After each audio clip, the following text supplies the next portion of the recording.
명절을 어떻게 보내고 계십니까? 가족들에게 만나서 첫 인사가 무엇이었나요? 어색하기도 하고, 저도 그 세배를 받는 입장이 되니까 덕담을 뭘 해야 될지 어색하기도 하고 뻘쭘하기도 하고 그렇더라고요. 근데 저기 장인어른이랑 뭐 장모님이랑 능숙하게 잘 하시는데 저희는 굉장히 좀 어색했습니다. 근데 사람이 진실을 얘기할 때가 있어요. 정말 자기의 속마음을 이야기할 때가 있는데 그때가 언제죠?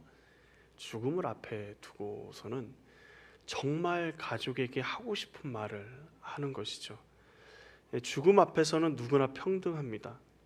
어떤 사람은요, 죽음을 조금 늦추기 위해서 별의별 수단을 방법을 다하지만 누구나 언제나 기필코 죽을 수밖에 없는 것이죠. 죽는다라는 것은 평등한데 죽음을 맞이하는 모습은 조금 다양합니다. 어떤 사람은요, 후회하는 죽음을 알죠. 그때 조금 더 사랑할 걸, 그때 조금 더 양보할 걸, 그때 조금 더 용서할 걸.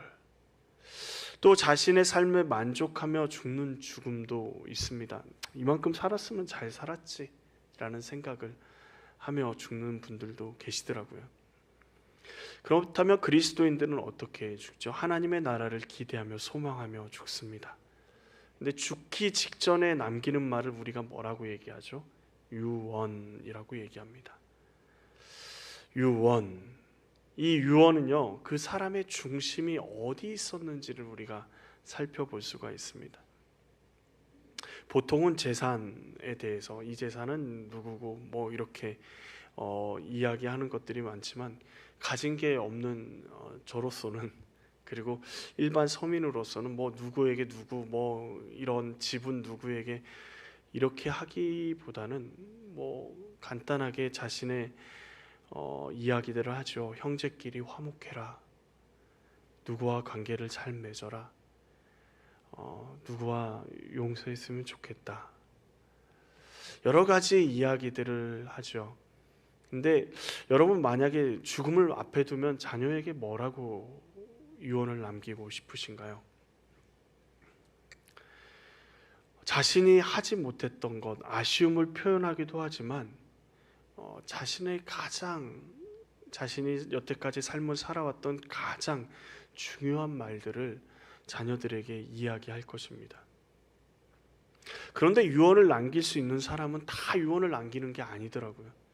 그냥 어떻게 손써 볼 수 없을 만큼 빠른 시간 내에 돌아가시는 분도 계시고, 또 어떤 분은 자신이 계속 영원히 살 것처럼 살아가기 때문에 유언이라는 것, 죽음이라는 것 자체를 생각하지 않기에 유언을 따로 남기지 않는 분도 계십니다. 유언이라는 것은 자신이 죽을 수 있다, 아니 죽을 날이 얼마 남지 않았다 라고 인정해야지만 남길 수 있는 이야기들이죠. 죽음과 상관없다 라고 생각하면 남길 수가 없습니다. 오늘 말씀에 23장 1절에 보면 오랜 후에 여호수아가 나이가 많아 늙은지라, 여호수아가 나이가 많아 늙었습니다. 여호수아는요, 모세 다음에 이스라엘 백성을 가나안 땅을 정복해 하는 놀라운 위대한 지도자입니다. 그런데 2절 하반절에 여호수아가 자기 자신에 대해서 뭐라 그러죠? 나는 나이가 많아 늙었도다. 자신이 늙었음을, 자신이 이제 죽음을 향해 가고 있음을 이야기하고 있습니다. 그러면서 여호수아가 3절 4절에 자신의 사역과 하나님의 역사를 요약하면서 설명하는데, 유언과 같은 이 말 가운데 내가 이만큼 이스라엘 백성을 이끌었어, 내가 가나안 땅에 정말 힘든 족속은 내가 앞장서서 전부 다 쳐부셨어 라고 얘기하지 한마디 하지 않고 뭐라고 하죠? 3절에 보면 너희 하나님 여호와 그는 너희를 위하여 싸우신 이시니라. 여호수아가 자신의 인생을 정리하면서, 그리고 자신의 인생을 돌아보면서 그의 인생에 대해서 이야기하는 게 자기 자신에 대해서는 없고 하나님 여호와께서 너희를 위해서, 우리를 위해서 싸우셨다라고 고백하는 것이죠. 자신은 없고 하나님만 이야기합니다. 과거만 그렇게 이야기하는 것이 아니라요, 5절 말씀을 보면 너희 하나님 여호와 그가 너희 앞에서 그들을 쫓아내사 너희 목전에서 그들을 떠나게 하시리니 라고 말씀합니다. 미래에도 하나님이 너희와 함께 하실 것에 대해서 고백하고 있습니다. 자신의 유언의 자리에서 내가 이렇게 잘 살았고 내가 이렇게 사니까 나만큼 하면 돼 라고 이야기하는 것도 아니고, 오직 하나님이 나를 이만큼, 우리를 이만큼 이끄셨고 우리와 함께 싸우셨어. 그리고 또 뭐라 그래요? 앞으로도 너희와 함께 하실 거야 라는 것을 고백을 합니다. 근데 여러분, 여호수아는요 굉장한 리더십을 가진 사람입니다. 전쟁에 능숙하지 못한 이스라엘 백성이 요단강을 건너서요 가나안 정복 전쟁을 하는데, 그 전쟁에 계속해서 승리하게 하고 그리고 전쟁 자체를 잘 이끌어간 지도자가 여호수아입니다. 이렇게 얘기하면 그렇지만 한 민족의 기틀을 마련한 사람이라고 이야기할 수 있죠. 그런데 여호수아는 어렵지 않았을까요? 그 일들이. 여호수아의 가장 큰 어려움은 이스라엘 백성을 가나안 땅을 정복하게 만드는 일이 아니라요, 또 어쩌면 더 큰 어려움은 인류 역사상 가장 위대한 리더라고 평가받는 모세 다음에 이스라엘의 지도자가 되었다라는 것입니다. 위대한 리더 다음에 그 다음에 리더로 세워지면 굉장히 어렵습니다. 아무리 잘하고 아무리 뛰어나게 잘해도요, 내 앞에 사람이 더 잘하면요 굉장히 힘듭니다. 아무리 뭘 해도 좋은 평가를 받을 수가 없어요. 뭐라 그럴까요? 사람들이 모세라면 더 잘했을 텐데. 잘했어요. 분명히 일을 훌륭하게 잘했는데 모세라면 이렇게까지 힘들지 않았을 텐데. 그런 말 한마디 들을 때마다 얼마나 힘들었을까요? 그런데 여호수아는요 그런 것과 상관없이 어떻게 해요? 자신의 인생의 마지막 정리하는 그 유언의 말을 들어보니까 뭐라고 얘기해요? 하나님이 하셨다. 그러니까 여호수아는 자신이 정말 이스라엘 백성을 잘 이끌어 봐야지라는 생각보다 하나님이 자신의 인생을 주장하시고 이끌어 오셨다라는 믿음의 고백을 하고 있는 것입니다. 여호수아의 고백을 묵상하면서 과연 나의 삶은 여호와께서 하셨다라고 고백할 수 있을까라는 질문을 한번 해보게 됐습니다. 여러분 어떠신가요? 내 삶은 여호와께서 여기까지 이끄셨다. 그렇게 생각하기에는 하나님 앞에 지은 죄도 많고요, 내 뜻대로 내 생각대로 한 일도 너무 많아요. 어떤 중요한 결정들 할 때 하나님 앞에서 기도하기보다는 내 생각, 내 뜻대로 더 좋을 것 같은 일들을 선택하면서 우리가 살아갈 때가 너무도 많죠. 이런 나의 삶을, 우리의 삶을 하나님이 이끄셨다라고 말할 수 있을까? 그런데 하나님이 하셨음을 고백할 수 있어야 합니다. 우리의 삶이 내 뜻대로 내 생각대로 막 이렇게 결정해서 온 것 같은데 내 삶의 뒤를 돌아보면 어떠신가요? 하나님이 함께하지 않으셨으면 여기까지도 못 왔겠구나 라는 생각이 절로 듭니다. 여호수아는 자신의 능력이 아니라 하나님의 말씀대로, 하나님이 이끄시는 대로 전쟁을 하고 하나님의 뜻을 알기 위해서 날마다 하나님의 성막 앞에 나아가 기도했던 사람입니다. 그러기에 여호수아는 철저하게 하나님이 하셨다라고 자신의 삶을 인생의 마지막에 정리할 수 있습니다. 그런데 우리는 어떤가요? 우리의 인생의 뒤를 돌아보니까 하나님이 여기까지 인도하신 건 분명한 사실이에요. 근데 앞으로는요? 그리고 우리 인생의 마지막을 정리할 때 정직하게 하나님이 내 삶을 다 주장하셨어 라고 믿음의 고백을 할 수 있을까요? 어떤 삶을 살아가고 계십니까? 어떻게 하나님 앞에 내 인생이 정리되길 원하시나요?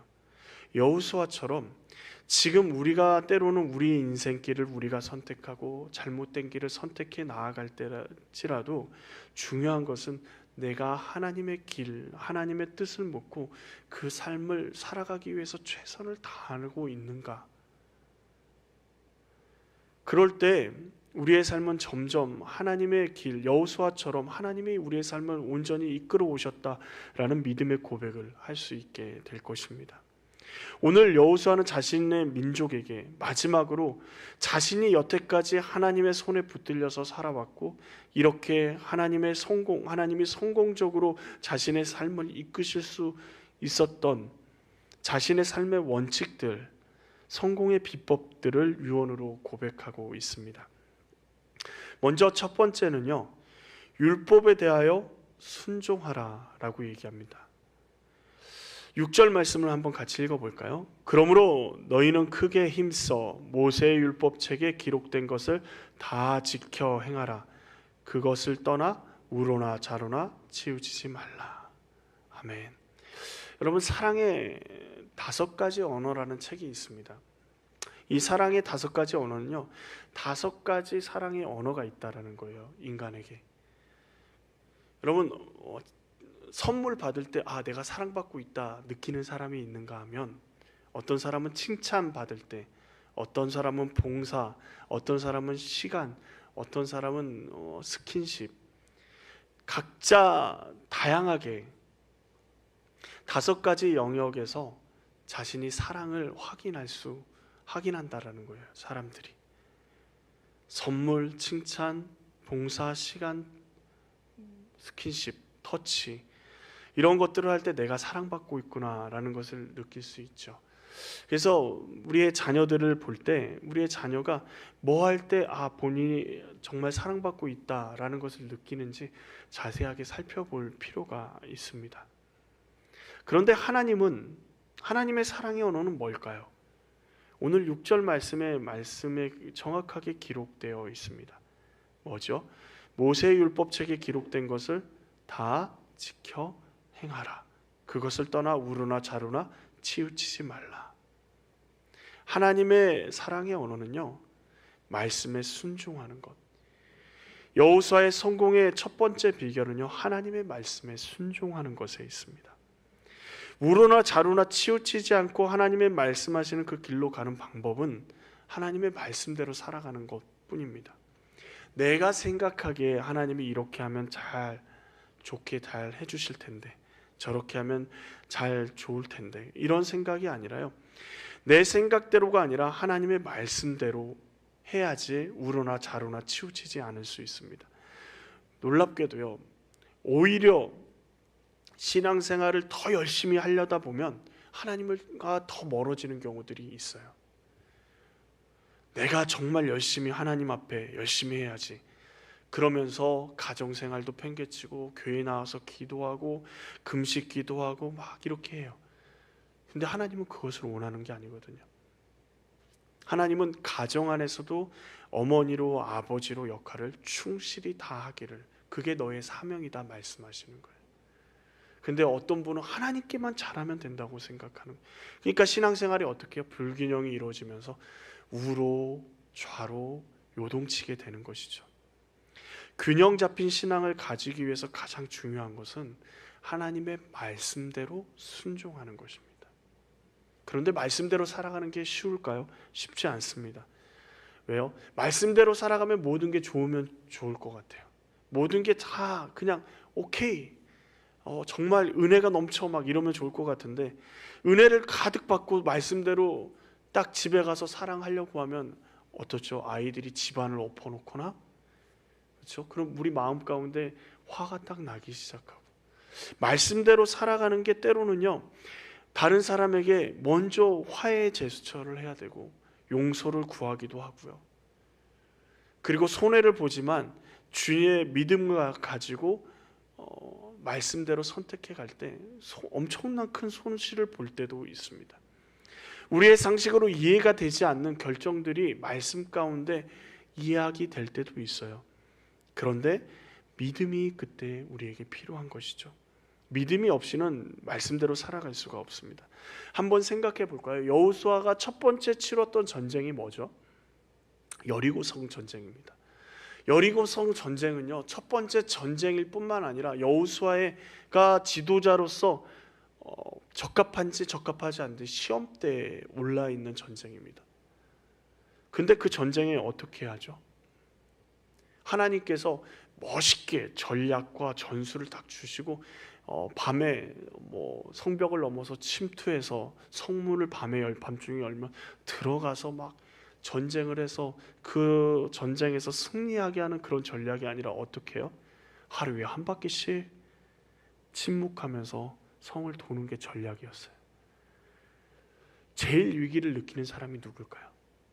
시험대에 있는, 지도자로서의 처음 시험대, 첫 전쟁의 시험대에 서 있는 아마 여호수아였을 것입니다. 그런데 여호수아는 어떻게 하죠? 철저하게 하나님의 말씀대로 순종하고 이스라엘 백성을 그대로 이끕니다. 이스라엘 백성이 성 한 바퀴 돌고 와가지고 투덜거리지 않았을까요? 그러나 여호수아는 하나님의 말씀대로 그게 그 인생 첫 번째 전쟁에 그 말씀대로 한 그 말씀대로의 그 인생의 기조가 언제까지 이어져요? 자신이 죽기 직전까지. 죽음조차도 어쩌면 하나님의 명령에 순종해서 그 말씀을 순종해야 됨을 강조하는 것이죠. 여호수아의 첫 번째 비결은요, 말씀의 순종함입니다. 우리의 성공의 비결은요, 그리스도인의 성공의 비결은 세상에서 잘 먹고 잘 살고 이게 성공이 아니고요, 하나님의 말씀에 순종하면서부터 시작되는 겁니다. 두 번째는요, 다른 민족 중에 들어가지 말라고 이야기하십니다. 7절 말씀을 한번 같이 읽어볼까요? 너희 중에 남아있는 이 민족들 중에 들어가지 말라. 그들의 신들의 이름을 부르지 말라. 그것들을 가리켜 맹세하지 말라. 또 그것을 섬겨 그들에게 절하지 말라. 보십시오. 오늘 말씀에 죄악의 모습이, 죄악에 빠져들어가는 모습이 그대로 담겨 있습니다. 7절에 처음에 어떻게 하죠? 민족 중에 들어가지 말래요. 그 민족이 사는 곳에 근처에 들어가지 말래요. 그 민족들과 어떤 관계를 맺고 살지 말래요. 두 번째는 뭐예요? 그들의 신들의 이름을 부르지 말래요. 이제 어디까지 왔어요? 민족과의 접촉 관계 가운데서 하지 말라고 했는데 그 다음에 뭐예요? 민족과 접촉을 하고 관계를 맺고 이렇게 살다 보면 누구의 이름을 부르기 시작해요? 그들이 믿는 신들의 이름을 부르기 시작해요. 그리고 어떻게 해요? 그들의 신들을 맹세하면서 그 신들을 이용하기 시작해요. 그리고 마지막에요, 그 신들, 우상들에게 절하고 섬기기 시작하는 겁니다. 이게 죄에 빠지는 모습들이죠. 죄가 어떻습니까?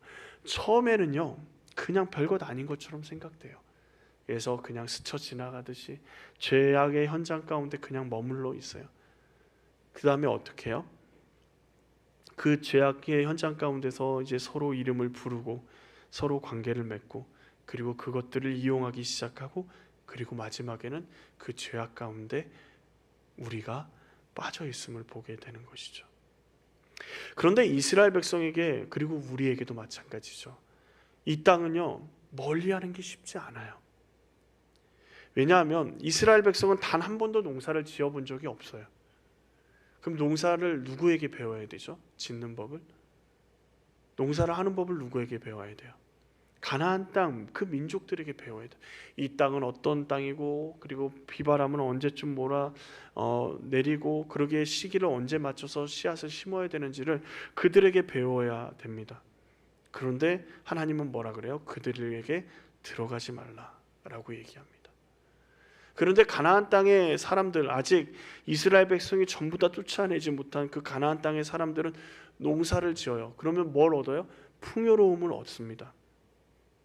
많은 곡식을 수확해 거두어들이죠. 그런데 이스라엘 백성은요, 농사를 지어본 적이 없으니까 어떻게 해요? 농사를 지어도 신통치가 않죠. 그러면 뭐가 보입니까? 풍요로운 그들의 모습이 보이기 시작해요. 우리도 마찬가지입니다.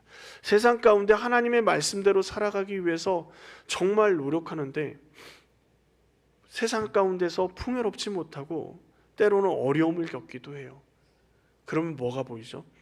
세상 가운데 풍요로움을 누리고 살아가는 사람들의 모습이 보이기 시작합니다.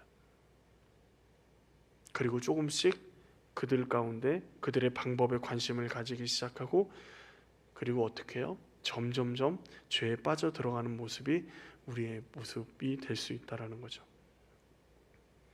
그러나 하나님은 그것을 원하지 않습니다. 그 방법을 따라가다면, 세상의 방법을 따라가다 보면 결국 우상이 우리를 무너뜨리게 되는 것이죠. 세상과 벗에서는요 결코 승리할 수 없습니다.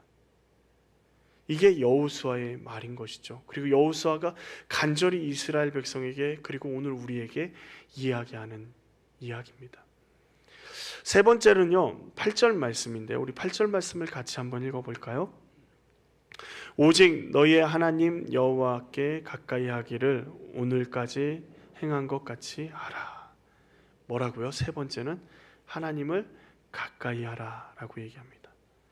하나님을 가까이 한다라는 말은, 이 단어는요 아담과 하와가 결혼하는 문맥에서 사용된 단어입니다. 연합하여 한 몸을 이루는, 하나님을 가까이 하는 것은 연합하여 하나님과 한 몸을 이루는 그것을 의미하는 것이죠. 사람은 누구와 가까이 하느냐에 따라서 그들의 인생이 달라지는 것들을 우리가 많이 보죠. 좋은 사람과 좋은 친구와 가까이 하면 그 인생이 좋은 사람이 될 수도 있고, 나쁜 사람과 나쁜 친구를 가까이 하면 그 사람도 나쁜 사람이 될 가능성이 굉장히 높죠. 맹모 삼천지교라고 해서 맹자의 어머니가 맹자를 위해서 집을 3번이나 옮겼다라는 이야기들 다 아시지 않습니까? 우리의 신앙생활도 마찬가지입니다. 가장 위대하신 하나님을 가장 가까이 하는 사람이 가장 위대한 사람이 되는 것입니다. 하나님을 얼마나 가까이 하신가요? 문화인류학자 에드워드 홀은 사람의 거리를 4가지로 나누고 있습니다. 밀접한 거리, 0cm에서 45cm의 거리로 부부나 연인같이 친밀한 사람 간의 거리입니다. 서로 닿고자 하면 얼마든지 닿을 수 있는 거리. 그 다음에 개체의 거리는 45cm에서 120cm 정도의 거리인데, 손을 뻗으면 잡을 수 있는 거리로 친구끼리의 거리를 이야기합니다. 그 다음 사회의 거리가 있는데 120cm에서 360cm 거리인데, 업무적, 형식적인, 의례적인 관계 가운데의 거리이죠. 그리고 공중의 거리가 있는데 360cm 이상으로 무관한 사람들 간의 거리입니다. 우리는 하나님과의 관계 가운데 어느 정도 거리를 두고 계십니까? 밀접한 거리입니까? 아니면 개체의 거리입니까? 사회의 거리입니까? 공중의 거리입니까? 하나님과 연인과의 관계처럼, 부부간의 관계처럼 가장 가까운 관계인가요? 아니면 친구처럼 그냥 조금 거리를 그보다는 더 두고, 아니면 그냥 비즈니스 관계처럼 그런 관계를 가지고 계십니까? 아니면 전혀 무관하게 우리 인생을 살아가고 있습니까? 우리는 모두는 하나님과 정말 밀접한 관계 가운데로 나아가기를 원합니다. 여호수아는 그런 사람이었습니다.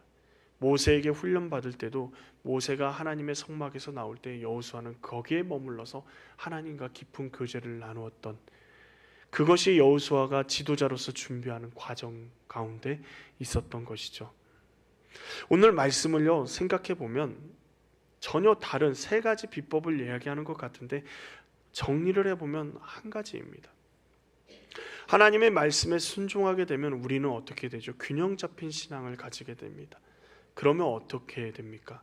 하나님의 말씀에 순종하고 있는데 세상의 것에, 하나님의 것이 아닌 세상의 이익에 눈독을 들일 수가 없지요. 그리고 어떻게 됩니까? 하나님과 더 친밀해질 수밖에 없는 것입니다. 여호수아는 이스라엘 백성에게 자신이 살아온 것처럼 말씀에 순종하고 하나님을 대적하는 우상들과 문화를 대적하고 하나님과 하나 되어서 살아갈 것을 이야기하고 있습니다. 그 길만이 이스라엘의 살 길이라고 이야기하죠. 그러면서 뭐라고 이야기합니까? 그렇게 살 때 어떤 복을 누릴지 9절 10절에서 이야기합니다. 이는 여호와께서 강대한 나라들을 너희 앞에서 쫓아내셨으므로 오늘까지 너희에게 맞선 자가 하나도 없었느니라. 너희 중에 한 사람이 1000명을 쫓으리니 이는 너희의 하나님 여호와 그가 너희에게 말씀하신 것 같이 너희를 위하여 싸우심이라. 우리가 여호수아의 말씀, 여호수아가 이야기하는 그 비법처럼 하나님의 말씀에 온전히 순종하고 이방 민족에게 들어가지 않고 그리고 하나님과 가까이 하면 우리가 승리하게 될 것이다. 우리 앞에 맞선 자가 없게 여태까지 우리의 인생을 인도하신 하나님께서 우리로 정말 한 명이 1000명을 쫓는 놀라운 역사를 보게 하실 것이다. 그런데 마지막에 뭐라 그래요? 왜 그렇게 될 수 있다는 겁니까? 하나님이 너희를 위하여 싸우시기 때문에. 여호수아의 말씀대로 율법에 순종하고 다른 민족과 구별되어서 살고 하나님께 가까이 할 때 하나님이 우리를 위해서 싸우십니다. 이스라엘 역사상 가장 하나님께 순종했던 시대, 하나님의 말씀대로 그대로 살았다라고 평가받는 시대가 언제인 줄 아십니까? 한번 얘기한 것 같은데요. 몇 번. 여호수아 시대입니다. 여호수아 시대에 가장 성경학자들도 그렇고 성경을 읽어보면 가장 하나님의 말씀대로 약간의 잡음은 있었지만 순종하는 시대였습니다. 불만 불평도 그만큼 덜했던 시대. 우리의 삶에 하나님 보시기에 가장 순종한 삶, 하나님 뜻대로 살아가는 삶, 하나님의 나라를 확장해 나아가는 삶을 우리 모두가 살아갈 수 있기를 간절히 원합니다. 여호수아의 삶이 우리의 삶이 될 수 있습니다. 하나님이 오늘 우리와 함께하고 계십니다. 그 하나님과 동행하는 우리 모두가, 하나님과 가까이 하는 우리 모두가 되기를 간절히 원합니다. 기도하시겠습니다. 하나님 아버지, 민족의 명절을 맞이해서 우리 가족들을 만나고 형제 자매를 만나고 친척들을 만날 때 하나님 우리를 통해서 예수 그리스도의 사랑이 그들에게 흘러가게 하심에 감사합니다. 하나님, 여호수아가 이의 인생의 마지막의 순간에 하나님의 말씀대로 순종할 것을, 그리고 이방인들을 가까이 하지 말 것을, 또 하나님과 가까이 하며 하나님의 뜻대로 살아갈 것을 이야기할 때 하나님 그 말씀대로 우리가 살아갈 수 있도록 하나님 붙잡아 주시옵소서. 오늘 아버지 민족의 명절을 맞이해서 우리가 하나님 앞에 예배드리며 하나님 앞에 영광 돌릴 때 하나님 우리의 삶을 통하여서 한 명이 1000명을 쫓는, 하나님이 우리를 위해서 싸우신다 고백할 수 있는 여호수아와 같은 삶을 살아갈 수 있게 하여 주시옵소서. 주님께 우리의 삶을 올려드리오며 예수님의 이름으로 기도합니다. 아멘. 찬송가 484장을 하나님께 찬양 드리시겠습니다.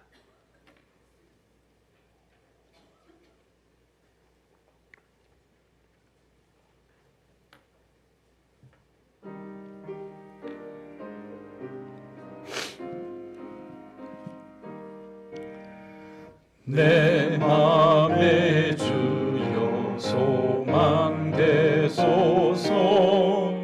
주 없이 모든 일 헛되어라. 밤에나 낮에나 주님 생각, 잘 때나 깰 때 함께 하소서. 지혜의 주여 말씀으로서 언제나 내 안에 계십소서. 주는 내 아버지 나는 아들,